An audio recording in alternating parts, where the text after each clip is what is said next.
I'm Sharon Mitchell, 37 years old, and 3 years ago, I gave up everything for my family.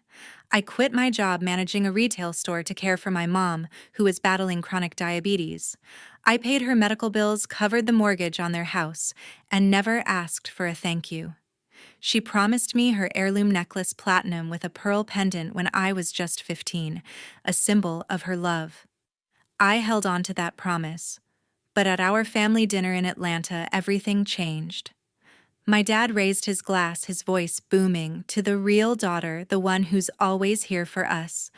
Everyone cheered. Then my mom handed my sister that necklace, my necklace.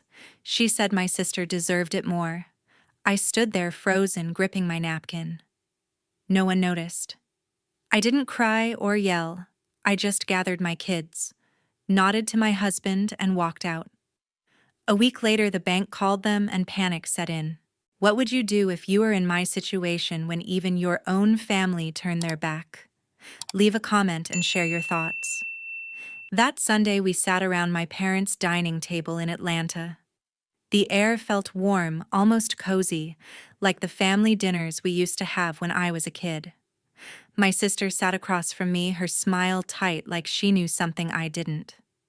My husband William was next to me chatting about football with Dad, while my kids giggled over their plates. I tried to join in, forcing a laugh, but my chest felt heavy. I'd spent 3 years putting my life on hold for Mom, quitting my job, paying her medical bills, keeping their mortgage afloat. I never asked for praise, but I thought they saw me. I thought they knew. Then Dad stood, his glass raised high. To the real daughter, he said, his voice booming with pride, the one who's always here for us, who takes care of everything. My stomach twisted. He wasn't looking at me. He was looking at my sister. Everyone clapped, my cousins, my aunts, even Mom. I sat there gripping my fork, my face burning. Then Mom reached into her pocket and pulled out the necklace platinum with a pearl pendant that caught the light. The one she promised me when I was 15, sitting on her bed after her first hospital scare. This is for you. One day, she'd said, her hand warm on mine. You're my rock, Sharon. Now she leaned across the table and handed it to my sister. Deborah deserves this, Mom said, her voice soft but firm. She's been here taking care of us. Deborah's eyes lit up, her fingers brushing the pearl like it was always hers. I waited for someone to correct Mom, to say it was a mistake. No one did. My aunts nodded, my cousins smiled, and Dad took another sip of his wine. I felt invisible, like I was shrinking into the chair. My kids were still giggling, oblivious. William glanced at me, his brow furrowed, but I shook my head. I couldn't speak. If I opened my mouth, I'd scream, or worse, cry. I wouldn't give them that. I pushed my chair back, the legs scraping against the floor. We're leaving, I said, my voice low but steady. William didn't argue. He gathered the kids who whined about missing dessert, and we walked out. The door clicked shut behind us, and the night air hit my face like a slap. I didn't look back. In the car, with the kids buckled in and William silent beside me, I replayed Mom's words. Deborah deserves this. After all I'd done, 3 years of late-night hospital runs, paying their bills, keeping their house from foreclosure. I thought of the necklace, that promise from when I was 15, when Mom said I was her rock. It wasn't just a piece of jewelry. It was her word, her love, and she gave it to someone else. I gripped the steering wheel, my knuckles white. I'd been their safety net for years, wiring money for the mortgage, covering Mom's insulin prescriptions, never asking for a cent back. I did it because I believed in family, in loyalty. But loyalty goes both ways, and they'd just shown me where I stood. In that moment, something snapped. I wasn't going to beg for their respect. I wasn't going to keep pouring myself into people who didn't see me. By the time we pulled into our driveway, I'd made up my mind. I was done carrying them. The next morning, I logged into the bank app and stopped the automatic transfers to Mom and Dad's account. No more mortgage payments, no more bill coverage. I didn't call to explain. I didn't send a text. I just clicked cancel and closed the laptop. My hands shook, not with fear, but with clarity. I'd given them everything, my time, my money, my heart, and they handed my sister a necklace that was meant for me. If they thought Deborah was their real daughter, she could take care of them now. For the first time in years, I wasn't running to fix their problems. I wasn't their rock anymore. And maybe I thought that was okay. A week later, my father called, his voice shaking with panic. "Sharon, the bank says the mortgage is late." Dad's words came out fast, almost accusatory. "What did you do? You've been handling the payments?" I stood in my kitchen phone pressed to my ear, my coffee going cold. The bank had sent a delinquency notice because I'd stopped the automatic transfers after that dinner. I took a deep breath, my pulse racing. "Dad," I said, my voice steady, "I'm not paying anymore. You said Deborah's taking care of you. Let her handle it." There was a long pause. He sputtered, "You can't do this to us." I hung up my hands, trembling, not from guilt, but from a quiet, burning anger. I sat at my kitchen table staring at the phone. My mind flicked back to that Sunday, the way Dad's glass gleamed as he toasted Deborah, the way Mom's hands moved so easily to give her my necklace. I'd spent 3 years juggling hospital visits and bills thinking it meant something.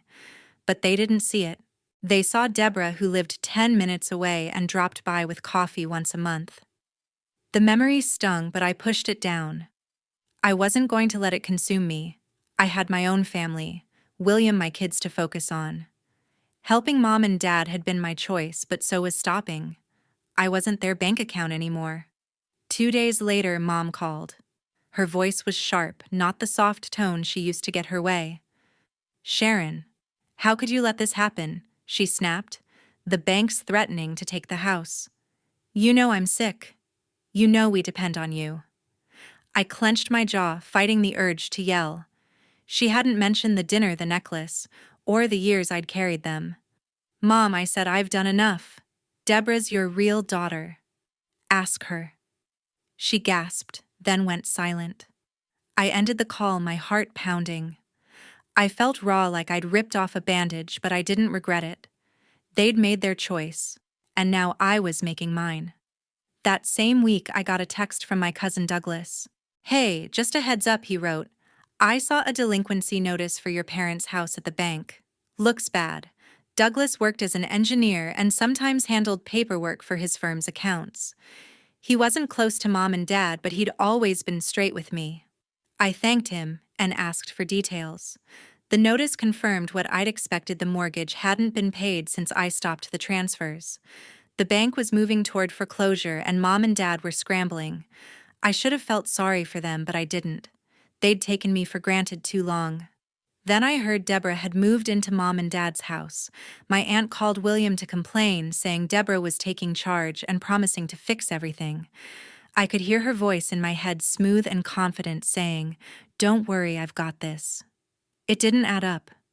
Deborah had never paid a bill for them in her life. She worked odd jobs selling jewelry online, picking up shifts at a boutique, but she wasn't exactly rolling in money. Why was she suddenly playing the hero? I remembered her smile at the dinner, the way she touched that necklace like it was a trophy.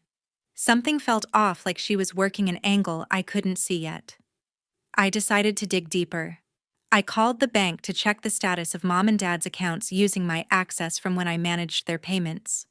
The representative was hesitant, but confirmed the mortgage was 2 months behind, with late fees piling up.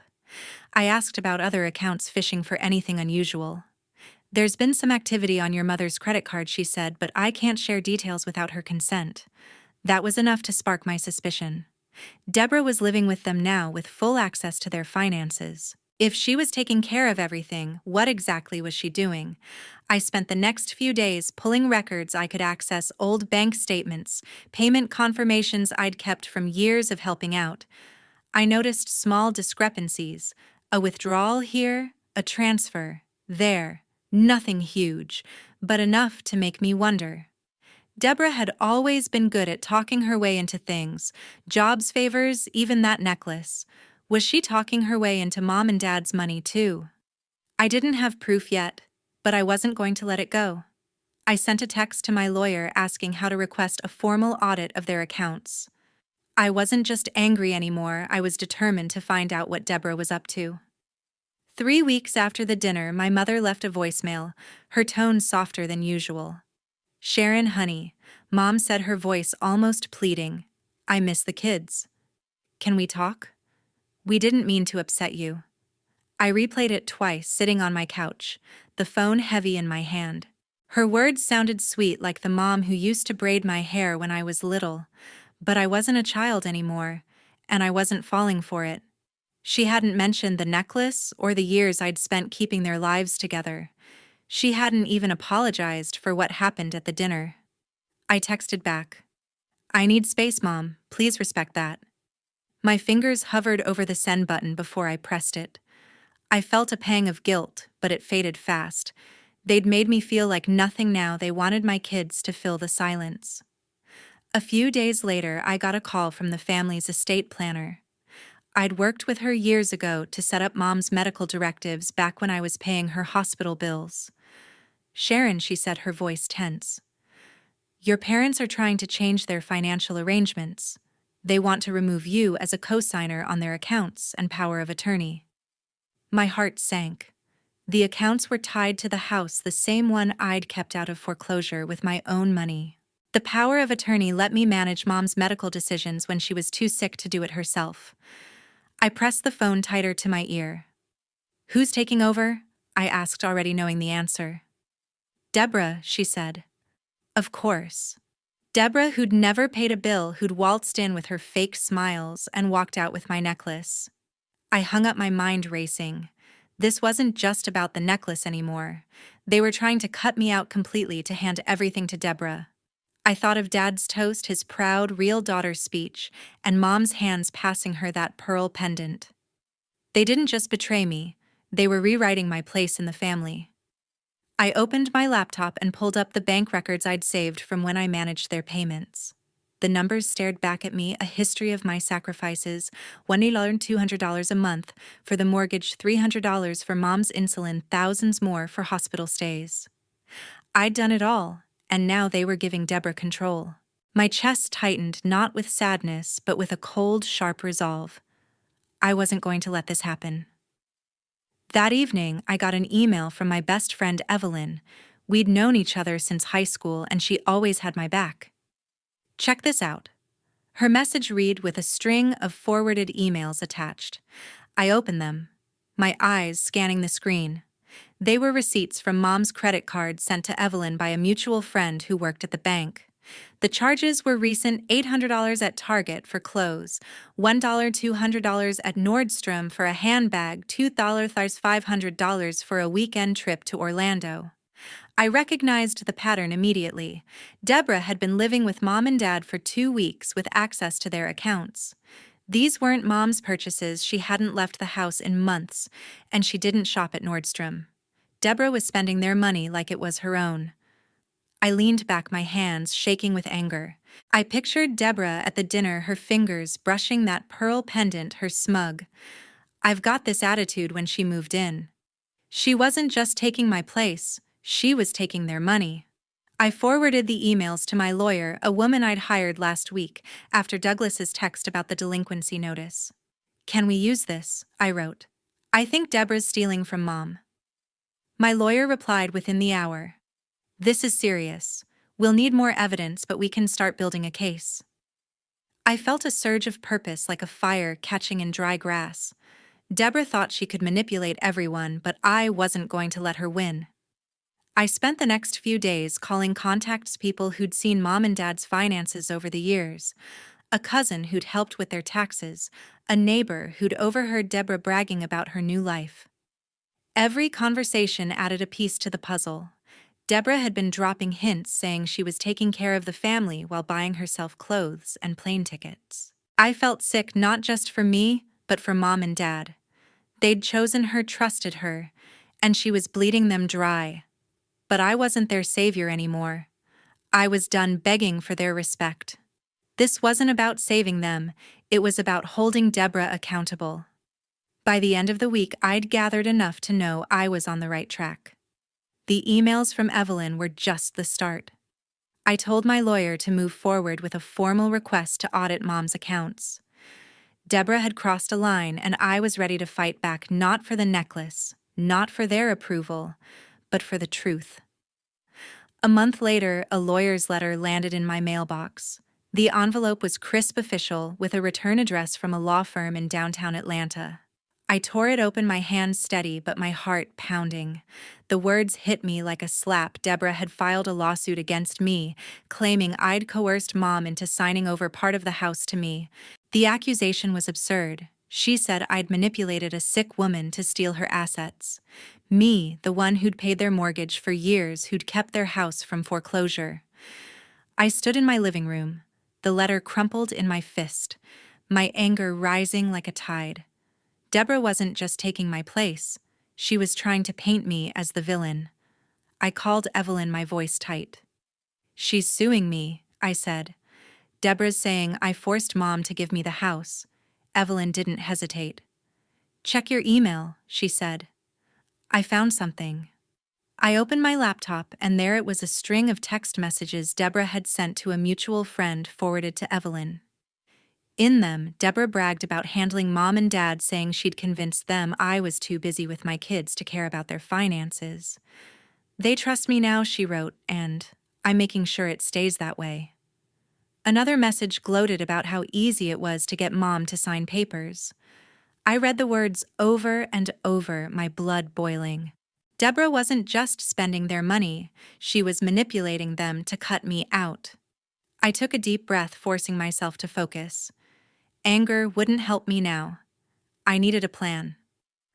I called my lawyer, a sharp woman named Karen, who'd been helping me since I'd learned about Deborah's credit card charges. "Send me the lawsuit and those texts," Karen said, her tone calm but firm. "We'll counter this. Do you have any proof of your contributions to the house I did?" Years ago, when Mom and Dad were drowning in debt, I'd paid off a chunk of their mortgage, enough to claim a 30% stake in the property. The paperwork was in a folder in my office, signed and notarized. I scanned the documents and sent them to Karen, my hands shaking, not with fear, but with a fierce clarity. Deborah thought she could rewrite history, but I had the receipts. The next day, I met Karen at her office. She spread the papers across her desk: my loan agreements, bank statements showing years of mortgage payments, even emails from Mom thanking me for covering their bills. "This shows you've been financially tied to the house since 2019, Karen said, tapping the documents. "Deborah's claim that you coerced your mother doesn't hold up, but we need to prove she's the one acting in bad faith." I nodded, thinking of the credit card receipts Evelyn had sent, the $800 at Target, the $2,500 Orlando trip. "What about the audit I requested?" I asked. Karen leaned forward. "It's in motion. We've asked the court for a forensic accountant to review your parents' accounts.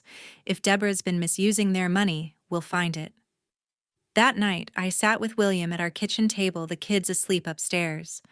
I told him about the lawsuit, the texts, the audit. He reached for my hand, his grip steady.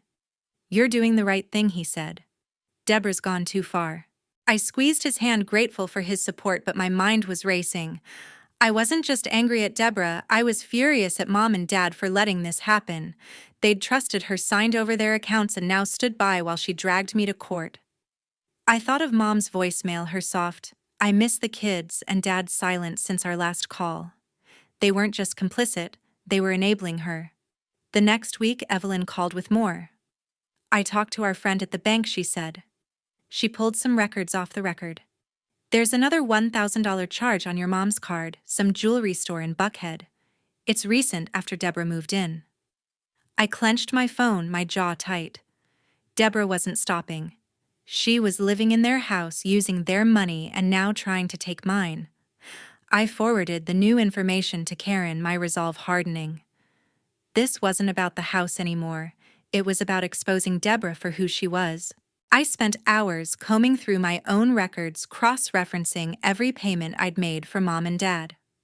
I found a receipt from 2021 for a $5,000 hospital bill I'd covered, another for $2,000 in property taxes. Every document was a reminder of what I'd given up: my career, my savings, my time. And Deborah, she'd given them nothing but lies. I sent everything to Karen, along with a note: "I want the audit to cover every transaction since Deborah moved in. She's not getting away with this." My lawyer replied, "We're building a strong case." Stay focused. By the end of the month, I felt a strange calm. The anger was still there, but it was sharp controlled like a blade I'd honed. I wasn't fighting for Mom and Dad's approval. I'd stopped needing that the moment I walked out of that dinner. I was fighting for the truth for my kids, for the life I'd built. Deborah had underestimated me, and that was her mistake. I was ready to face her in court, to lay out every piece of evidence and to show the world who the real manipulator was. One morning, the accountant called with news I'd suspected. "Sharon," he said, his voice clipped and professional. "The audit's done. Your sister withdrew $14,000 from your mother's accounts over the past 2 months." I gripped the phone, my heart racing, as he listed the charges: $3,000 on designer clothes from Nordstrom, $2,800 on electronics from Best Buy, $2,500 for the Orlando trip I already knew about, and thousands more on smaller purchases: jewelry, dining, even a spa day. I felt a rush of relief, like a knot in my chest had loosened. The evidence was clear, undeniable. But as he spoke, a heavier feeling settled in. Mom had no idea. She'd trusted Deborah, handed her the keys to their finances, and Deborah had taken everything she could. I sat at my desk, the accountant's report open on my laptop. The numbers stared back at me, each one a betrayal. I thought of Mom, frail and trusting, signing papers because Deborah said it was for the family. I'd spent years keeping her safe, paying for her insulin, her hospital stays, and now she couldn't see what was right in front of her. It hurt, a deep, aching pain, but I pushed it aside. Grief wouldn't help me now. I had to focus. I forwarded the report to my lawyer, Karen, with a note. "This is what we've been waiting for. Let's use it." She called me within the hour. "This is solid," she said. "We'll submit it to the court with everything else you've got." I'd been building a file for weeks. The credit card receipts from Evelyn, $800 at Target Hall and $200 at Nordstrom, were just the start. I'd gotten my hands on a security video from the bank showing Deborah withdrawing cash from Mom's account at an ATM in Buckhead. The footage was grainy, but it was her same jacket, same smug tilt of her head. I added the text messages Evelyn had sent where Deborah bragged about convincing Mom and Dad to trust her. Every piece was a brick in the case we were building. I emailed it all to Karen, my hands steady but my mind racing. This wasn't just about the money, it was about proving who Deborah really was. Karen and I met the next day to prepare for the court date. She spread the evidence across her conference table: the audit report, the receipts, the video, the texts. "Deborah's lawsuit claims you coerced your mother," she said, "but this shows she's been exploiting them. We'll counter her claim and file for damages." I knotted my jaw tight. The thought of facing Deborah in court didn't scare me, it fueled me. I'd spent too long being the one who fixed things, who stayed quiet. Now I was ready to fight. Karen walked me through our strategy. We'd present the audit to disprove Deborah's accusations, then use the evidence to show her financial abuse. "It's a strong case," she said. "Just be ready for her to push back." That evening, my phone buzzed with a text from Deborah. "Sharon, can we talk?" It read. "This is getting out of hand. Let's just drop it." I stared at the screen, my anger flaring. She'd sued me, accused me of stealing, and now she wanted to drop it. I could hear her voice in my head, smooth and manipulative, like at the dinner when she took my necklace. I typed back, "You made your choice. See you in court." I hit send, my heart pounding but my resolve firm. Deborah wasn't going to talk her way out of this. She'd underestimated me, and I wasn't backing down. William sat with me that night, the kids asleep upstairs. "You okay?" he asked, his eyes searching mine. I nodded, but the truth was more complicated. I felt lighter with the audit in hand, like I'd finally caught Deborah in her lies. But the pain lingered. Mom and Dad had let this happen. They'd chosen her, believed her, even after everything I'd done. I thought of Mom's voicemail, her soft plea to see the kids, and Dad's silence since our last call. They were blind to Deborah's actions, and that cut deeper than I wanted to admit. I leaned into William, grateful for his steady presence. "I just want this over," I said. He squeezed my hand. "You're almost there." Over the next week, I worked closely with Karen. We refined our court filings, double-checked every document, and rehearsed my testimony. I'd have to explain my contributions to the house, 30% ownership from my payments, years of covering their bills. I'd have to face Deborah, Mom, maybe even Dad, and lay out the truth. It wasn't easy picturing their faces in that courtroom, but I kept my focus on the evidence. The audit was our cornerstone, backed by the video and texts. Deborah's lies were unraveling, and I was ready to show the court what she'd done. 2 days before the hearing, Deborah called again. "Sharon, please," she said, her voice shaky. "I didn't mean for this. Let's settle this as a family." I laughed, a cold, bitter sound. "You sued me, Deborah," I said. "You don't get to play the family card now." I hung up my hands, trembling, but my mind clear. This wasn't about revenge. It was about justice. I wasn't just fighting for myself anymore.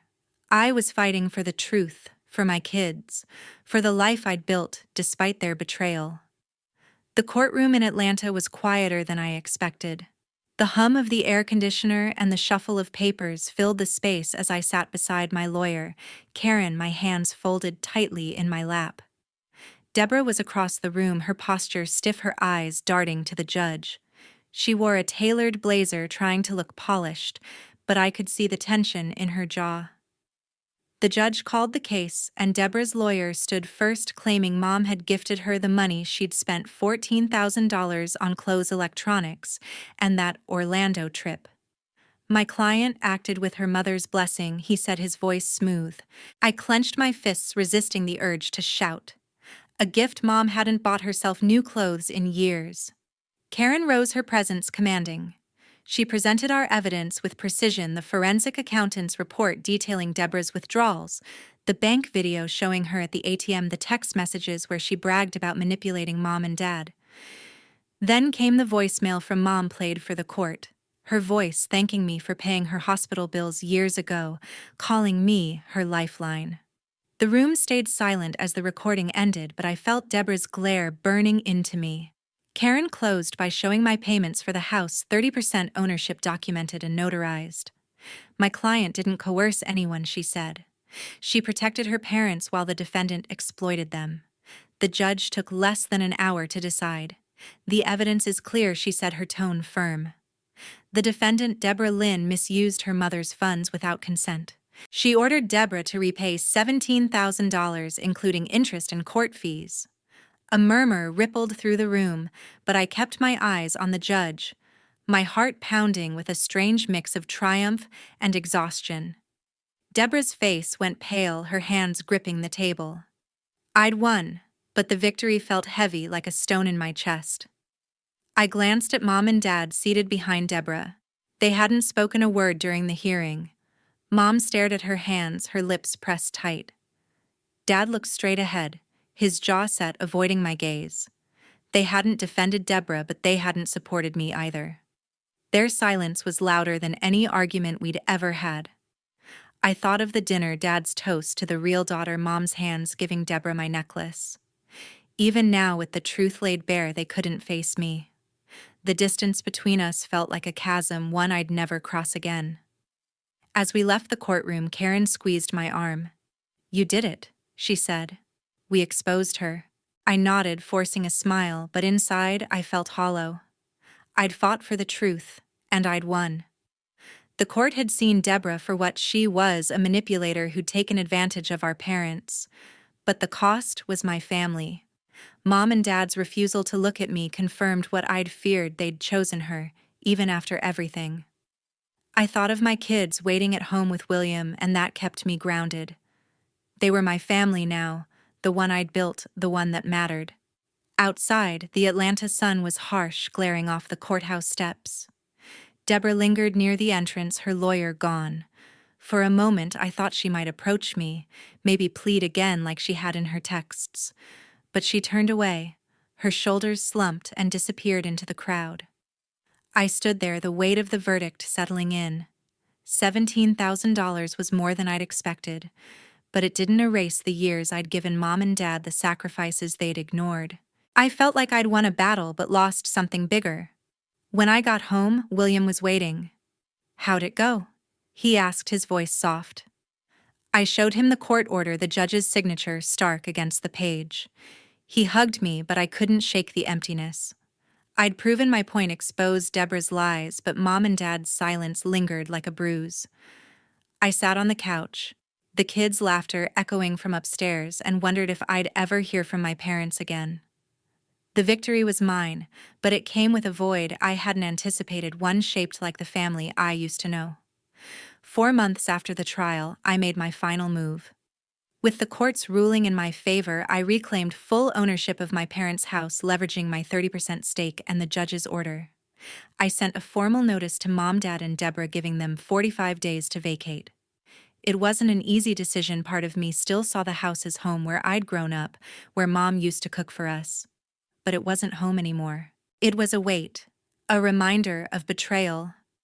I stood firm, my resolve unshaken, knowing this was the last step to closing that chapter. Deborah didn't fight it. I heard from a neighbor that she'd packed her bags within a week, leaving Mom and Dad behind without a word. She'd taken a job at a nail salon in Decatur, scraping by her dreams of handling the family in ruins. I wasn't surprised. Deborah had always run when things got hard, leaving others to clean up her mess. Mom and Dad moved into a small apartment on the edge of Atlanta, paid for with what little savings they had left. They never called, never texted. Their silence was final, a confirmation they'd chosen their side long ago. I sold the house a month later. The sale went smoothly. A young couple bought it, eager to start their own story. The money, just over $300,000, felt like a lifeline. I set aside most of it for my kids, creating a scholarship fund to secure their future college dreams, opportunities I'd never had. The rest went to paying off debts and starting fresh. William and I found a new place, a modest home with a backyard for the kids. It wasn't grand, but it was ours, free from the ghosts of my past. As I unpacked boxes in our new kitchen, I thought about everything: Dad's toast, Mom's necklace, Deborah's lies, the courtroom's quiet. I'd fought for justice and won, but the victory left scars. My parents' refusal to see me, to acknowledge what I'd done for them, stung in a way I couldn't shake.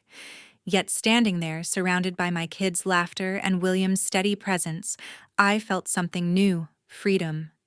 I'd carried their burdens for years, but no more. I'd built my own life, my own family, my own worth. The lesson came slowly, carved from pain and choice. Self-respect is something you build yourself. No one can hand it to you. I'd spent years seeking it from Mom and Dad, from a necklace, from their approval. But it was in the fight, in standing up to Deborah, in reclaiming what was mine, that I found it. The house was gone, the family fractured, but I was whole. My kids would grow up knowing their worth didn't come from anyone else's hands. And that was enough.